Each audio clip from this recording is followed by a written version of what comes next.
നമസ്കാരം. പത്തനംതിട്ട കോഴഞ്ചേരിയിൽ സ്കൂൾ വിദ്യാർത്ഥികൾക്ക് വിൽക്കുന്നതിനായി കൊണ്ടുവന്ന കഞ്ചാവ് പിടികൂടി.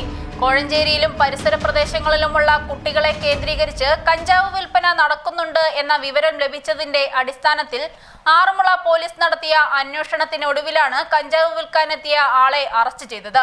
തിരുവല്ല കുമ്പനാട് സ്വദേശി തങ്കച്ചനാണ് പോലീസിന്റെ പിടിയിലായത്. KL 275069 എന്ന രജിസ്ട്രേഷൻ നമ്പറുള്ള ഓട്ടോറിക്ഷയിൽ കഞ്ചാവുമായി വരുന്നതിനിടയിൽ വഞ്ചിത്ര പള്ളിക്ക് സമീപം റോഡിൽ വെച്ച് പോലീസ് ഇയാളെ പിടികൂടുകയായിരുന്നു. ഇയാളിൽ നിന്നും 1.5 കിലോയിലധികം കഞ്ചാവ് കണ്ടെടുത്തു. കോഴഞ്ചേരിയിലെ സ്കൂൾ കുട്ടികൾക്ക് വിൽപ്പനയ്ക്കായി കൊണ്ടുവന്ന കഞ്ചാവാണ് ഇതെന്ന് പ്രതി പോലീസിന് മൊഴി നൽകി. പിടിയിലായ കുമ്പനാട് സ്വദേശി തങ്കച്ചൻ വൻ കഞ്ചാവ് മാഫിയയിലെ അംഗമാണ്. +2 തലം വരെയുള്ള സ്കൂൾ വിദ്യാർത്ഥികളാണ് ഇത്തരം മാഫിയകളുടെ പ്രധാന ഇരകൾ.